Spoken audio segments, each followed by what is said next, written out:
The fluorescent glow of the front desk lamp flickered, casting long, dancing shadows across the chipped laminate surface. Emily Clark, her fingers stiff and uncertain, navigated the labyrinthine interface of the hotel's ancient reservation system.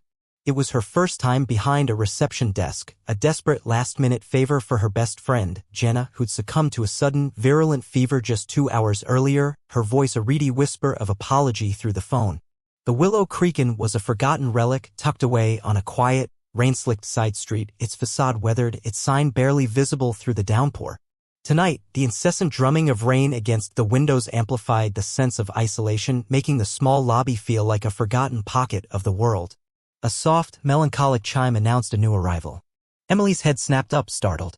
A tall figure stepped through the glass doors, shedding rivulets of rain from a heavy, dark overcoat.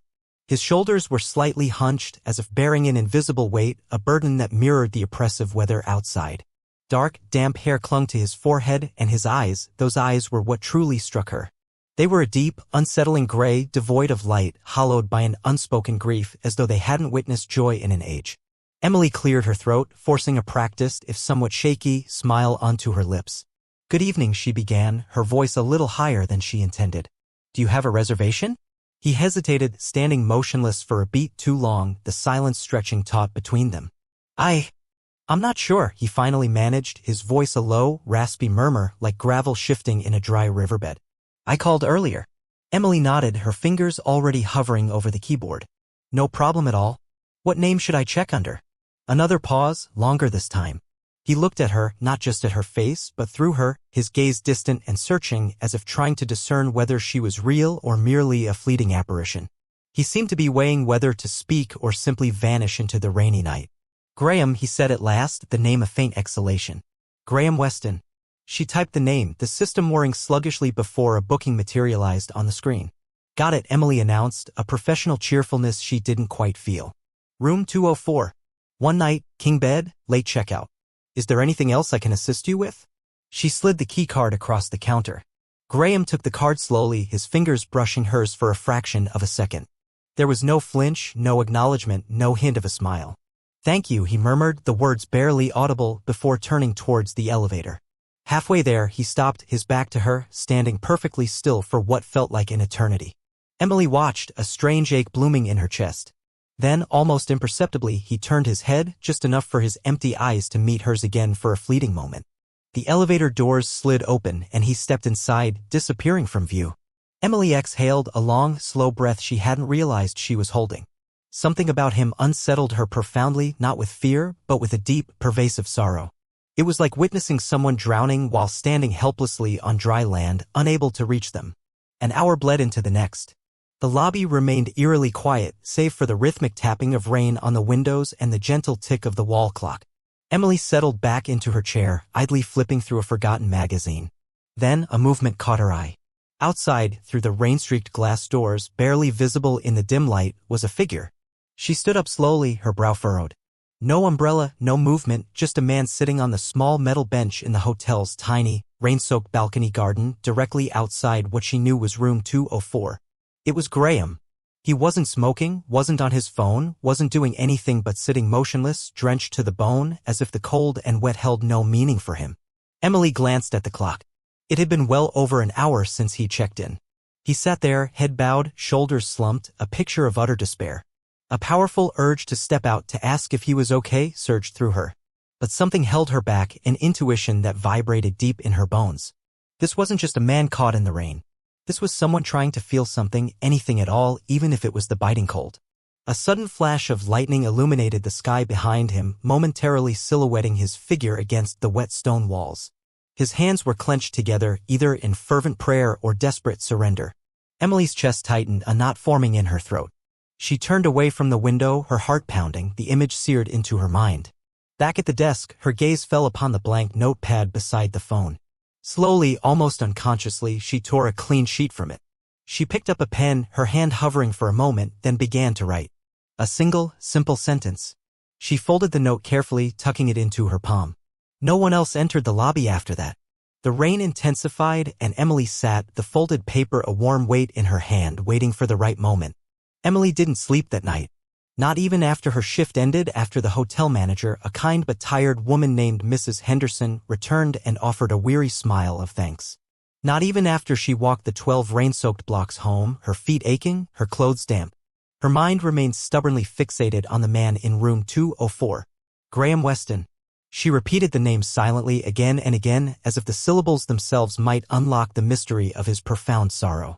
The image of him on the balcony, enduring the cold rain for over an hour without a single flinch, haunted her. It wasn't just sadness in his eyes, it was a vast, terrifying vacancy, a kind of stillness that whispered not of peace, but of utter surrender. It was as if his body remained only because no one had yet told it to cease breathing.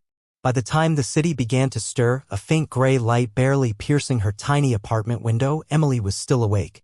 She sat on the edge of her narrow bed, wrapped in a worn blanket, knees pulled to her chest. The distant hum of traffic, the faint murmur of a neighbor's television filled the silence of her cramped space. Her thoughts looped endlessly, a relentless replay of Graham's hollow eyes, his hunched shoulders, the terrible stillness. She had seen that look before, in her own reflection, in moments when the weight of the world felt too heavy to bear, when the relentless grind of 3 part-time jobs and looming tuition bills threatened to crush her spirit. She reached for the battered spiral notebook she kept beside her bed, usually reserved for grocery lists, work schedules, or reminders to call her landlord. She flipped to a blank page, then paused.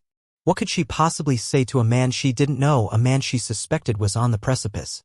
What words wouldn't sound naive or worse, pitying? She closed her eyes, took a deep breath, and let her hand move, her heart speaking faster than her mind. If you are still alive today, you are braver than you think. No name, no explanation, just that. It wasn't advice. It wasn't pity.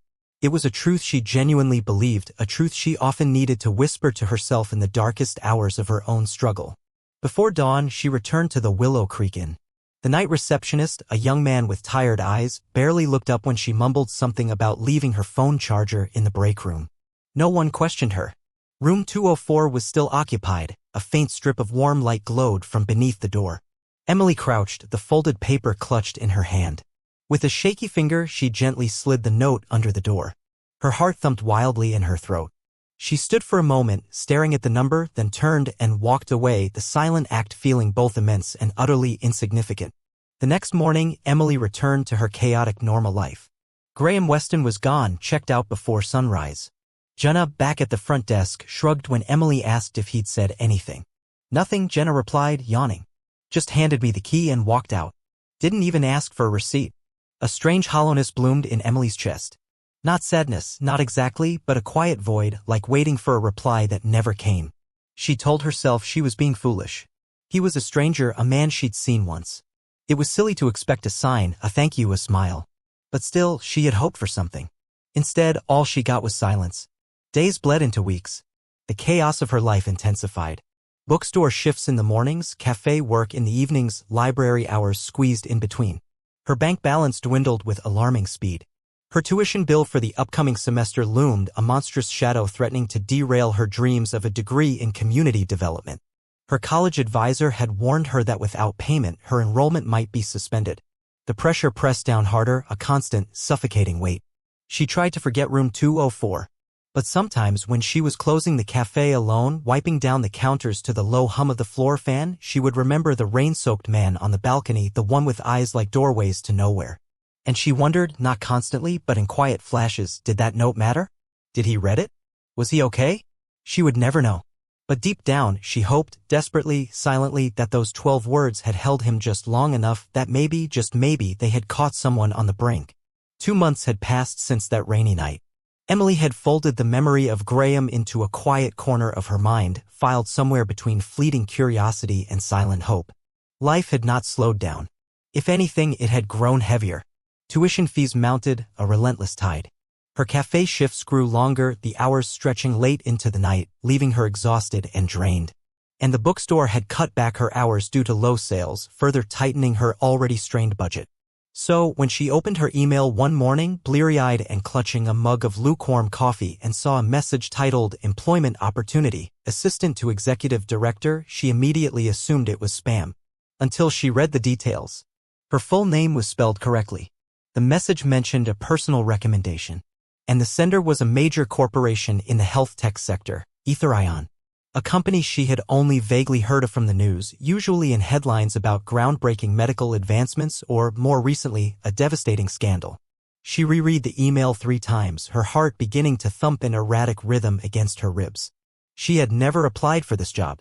A contact number was listed. She dialed it with shaking fingers, half expecting a machine to answer, or worse, a scam artist. "Good morning. This is Catherine from Etherion," a cheerful, professional voice said. "Is this Miss Emily Clark?" "Yes," Emily stammered, her voice barely a whisper. "We're delighted you received our message. We'd like to invite you for an in-person meeting with our executive director regarding the assistant position." I think there's been a mistake," Emily managed, her mind racing. "I never applied for this position." There was a brief pause on the other end, a soft rustle of paper. "Actually, you were referred by someone who asked to remain anonymous for now. They spoke very highly of your character and potential." Emily agreed to the meeting, unable to explain why, her heart thrumming with a dizzying mix of unease and something dangerously close to excitement. It felt like a dream, too good, too sudden, too impossible.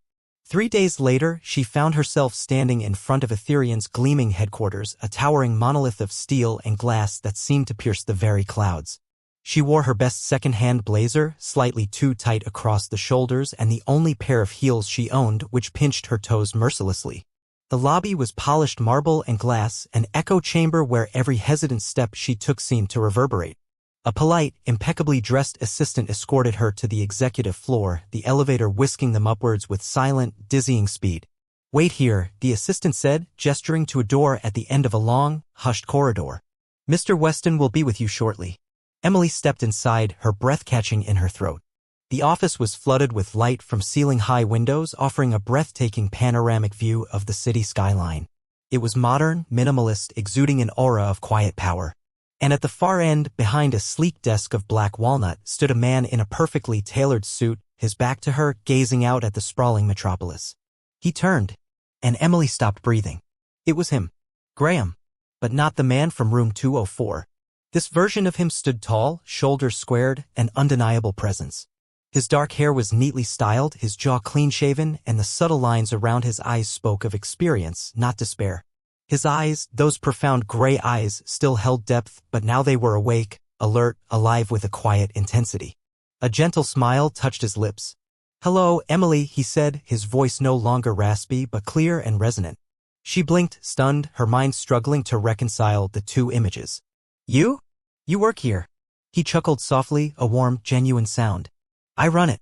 Etherion was my company from the start. I've just returned." She could barely find words. "I don't understand." Graham stepped forward, his movements fluid and confident. He reached into his jacket pocket and pulled out something small, a folded piece of paper. It was worn at the edges, faintly water-stained, but still legible. Her handwriting. "If you are still alive today, you are braver than you think. I kept it," he said softly, his gaze meeting hers, holding it. "I read it 3 times that morning, and then I got up, packed my bag, and checked out. Not because I felt better, not because a single note had miraculously cured everything, but because I realized someone out there, someone I didn't even know, believed I might be worth saving." Emily stared at the note in his hand, a sudden fierce tightening in her chest. "I had planned," he continued, his voice dropping slightly, the memory still raw, to end everything that night. "I will not lie to you. I wasn't in pain, not in the way most people understand it. I was numb. I believed nothing mattered. I had lost everything, my reputation, my company, my purpose. But that line you wrote," he looked at her now, his voice trembling just slightly, a flicker of the man from room 204 returning. It interrupted that silence in my mind. It was the first voice that didn't sound like judgment or shame. It was hope. Emily swallowed hard, a wave of emotions rising within her. I didn't know," she whispered, her own voice thick with unshed tears. "I was scared. You looked like someone who needed to hear something real." "You were right," Graham said, his smile returning, a little wider this time. "And I needed more than anything to hear that I wasn't invisible. That I was still something." Silence fell between them, thick and sacred, a shared understanding forged in vulnerability. Then he said, "I asked the hotel staff for your name. I didn't want to intrude, not then. I waited until I had something real to offer." He motioned towards the sleek desk. "This position is yours if you want it. Not as charity, not as repayment, but because I believe you belong in a place where your voice matters. Where your unique perspective, your empathy, can truly make a difference." Emily looked at him, really looked. He was still the man from that rainy night, the one who had teetered on the edge, but so much more. And somehow so was she. Working beside Graham became the most unexpected, transformative routine of Emily's life. Each morning, she entered the towering Etherion building with a quiet resolve, a sense of purpose that had been missing from her scattered existence. Each evening, she left feeling like she had stepped into someone else's story, a grand narrative of success and impact. But it wasn't fantasy. It was real, and it was happening to her. Graham, now fully re-immersed in his role as CEO, was nothing like the cold, distant executives she had imagined from the outside.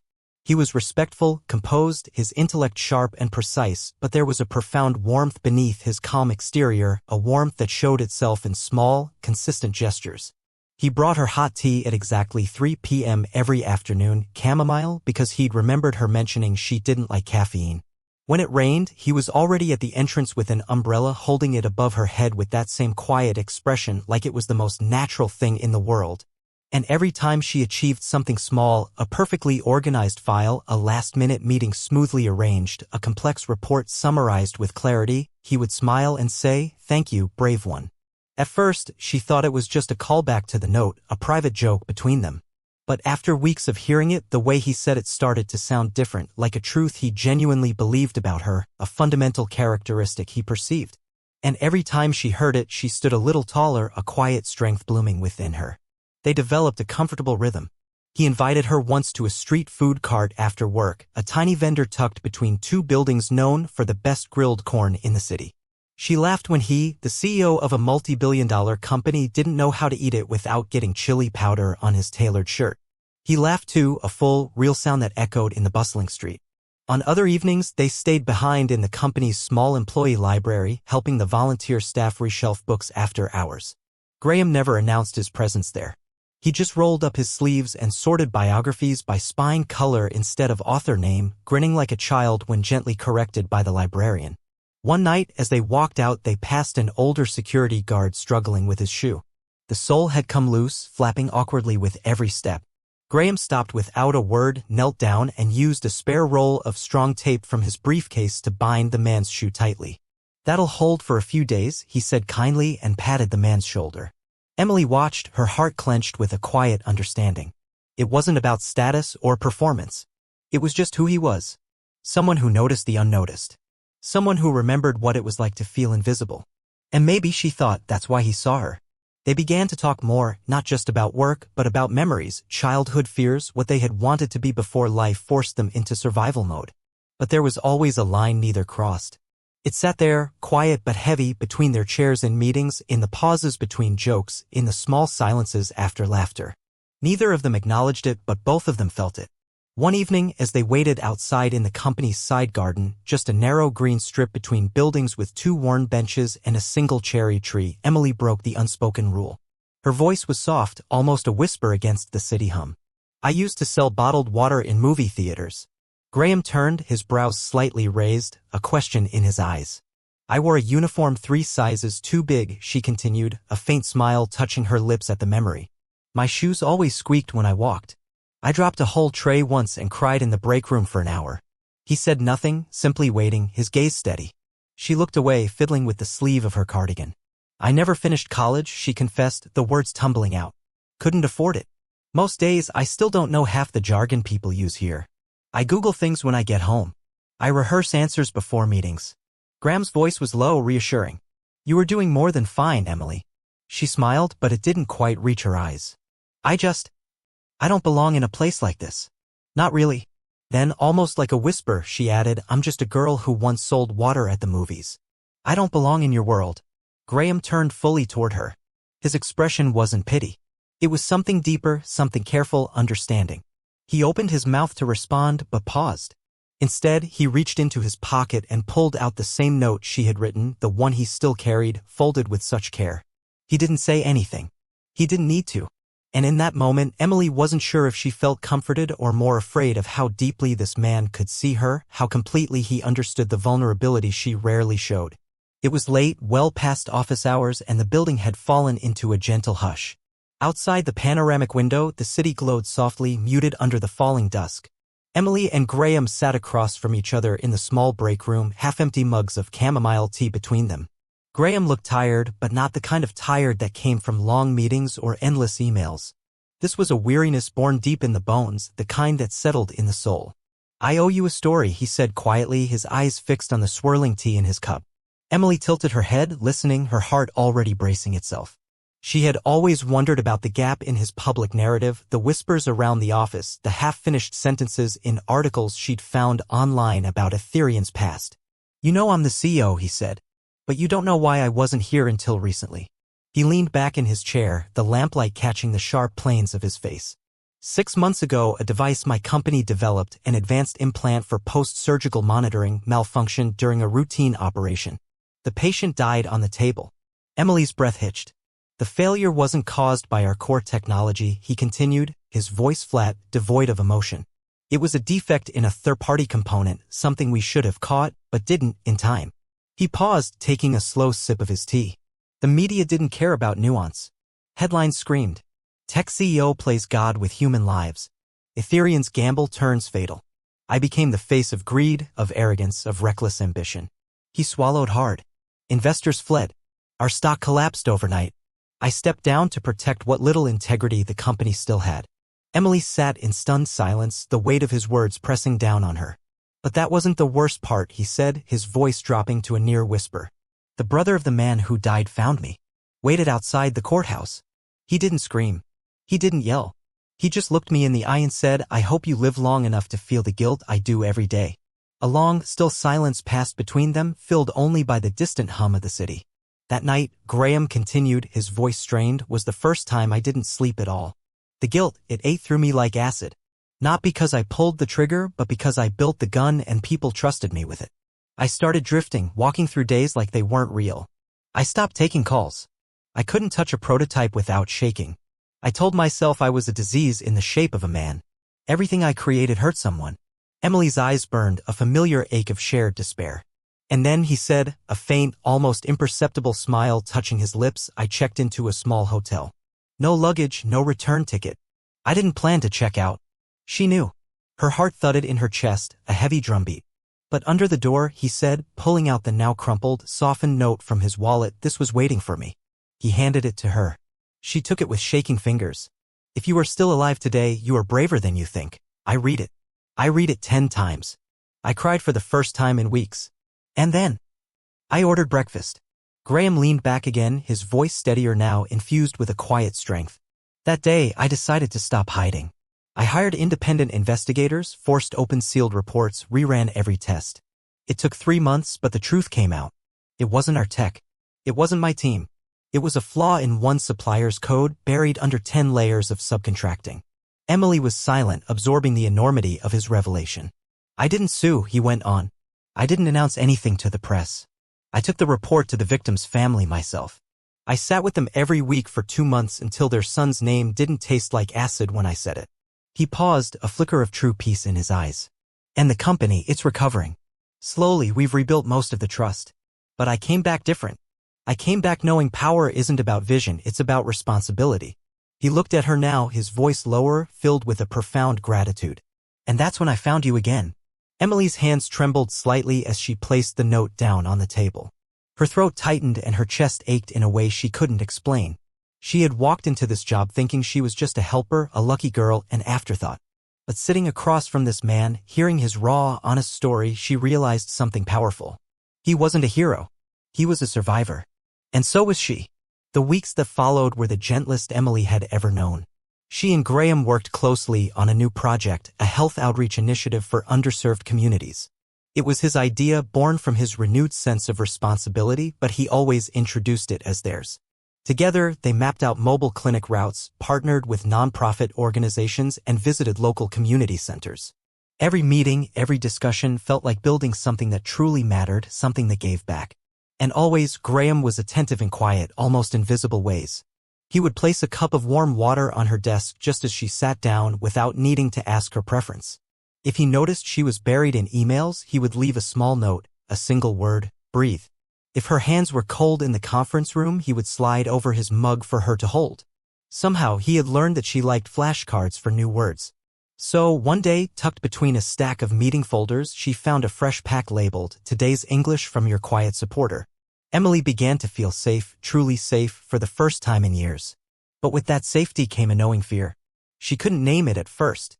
It crept in between compliments and thoughtful gestures, blooming quietly in moments when no one else was watching. It whispered to her when she passed the mirror in the executive elevator, or when she walked through corridors lined with glass walls and confident, purposeful people. The question circled her heart like a shadow, *, do I really belong here, or am I just passing through someone else's world? Am I truly capable, or am I merely a reflection of his kindness? *, at one of the company's formal networking dinners, Emily wore a simple navy dress borrowed from a neighbor and tucked her hair back with trembling fingers. She had tried to walk like she belonged, speak like she belonged, but then came the whisper, louder than ever.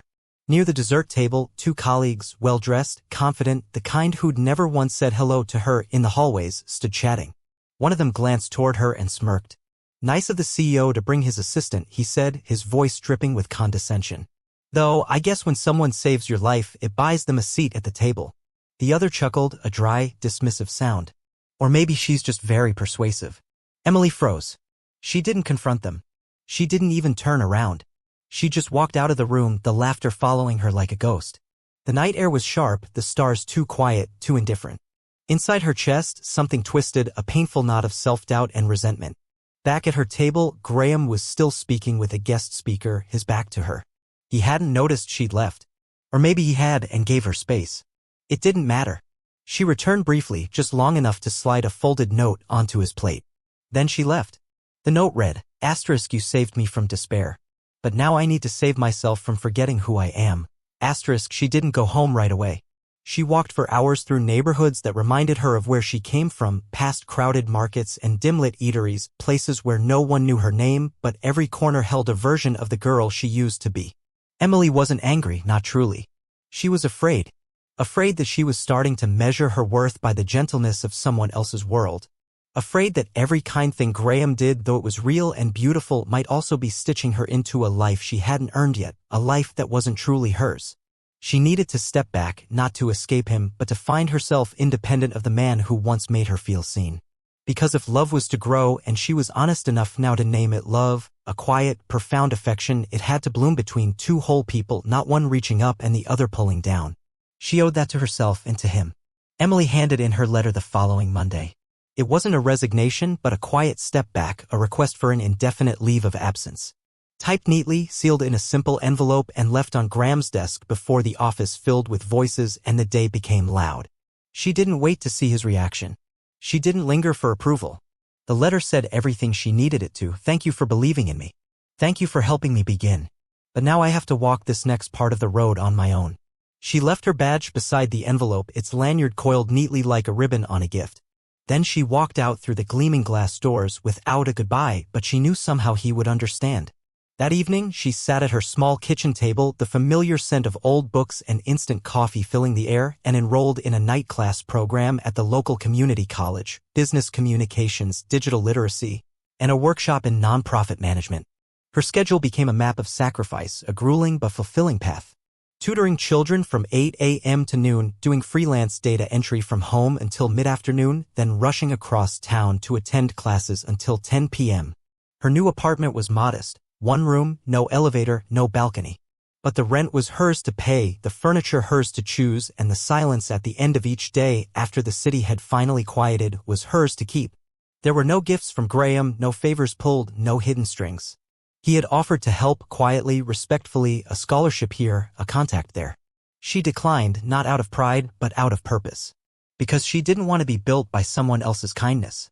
She wanted to be whole, to come back to him, not as a girl rescued, but as a woman who had rebuilt herself, brick by painful brick.